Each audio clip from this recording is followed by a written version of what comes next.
Si è risvegliata la 55enne trovata in fin di vita mercoledì scorso accanto al corpo senza vita del compagno Silvano Vigato. Le sue condizioni di salute però sono precarie e ancora non le consentono di essere interrogata dai carabinieri. Solo il suo racconto potrà chiarire cosa è accaduto all'interno della villetta di Via Rossini nella frazione di Meiadino San Fidenzio a Borgo Veneto. Le prossime ore dunque potrebbero essere cruciali per la risoluzione del giallo. La 55enne è stata estubata, ma i medici della terapia intensiva e dell'ospedale di Schiavonia ancora non possono escludere completamente che ci possano essere stati danni neurologici permanenti. Mentre per Silvano Vigato ci sono pochi dubbi, l'uomo si sarebbe tolto la vita sparandosi un colpo di pistola al petto con l'arma che deteneva regolarmente e che è stata ritrovata accanto al suo corpo, restano i dubbi per quanto è accaduto alla 55enne.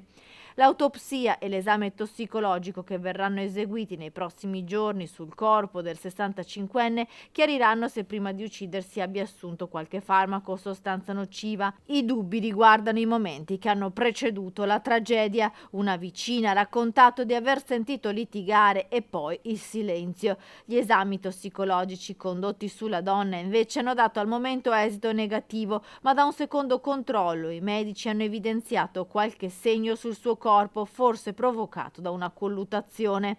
L'ipotesi del tentato omicidio-suicidio non è mai stata scartata dai carabinieri, ma solo la 55enne, quando potrà parlare e se ricorderà quanto è accaduto, potrà confermare o meno questa tesi.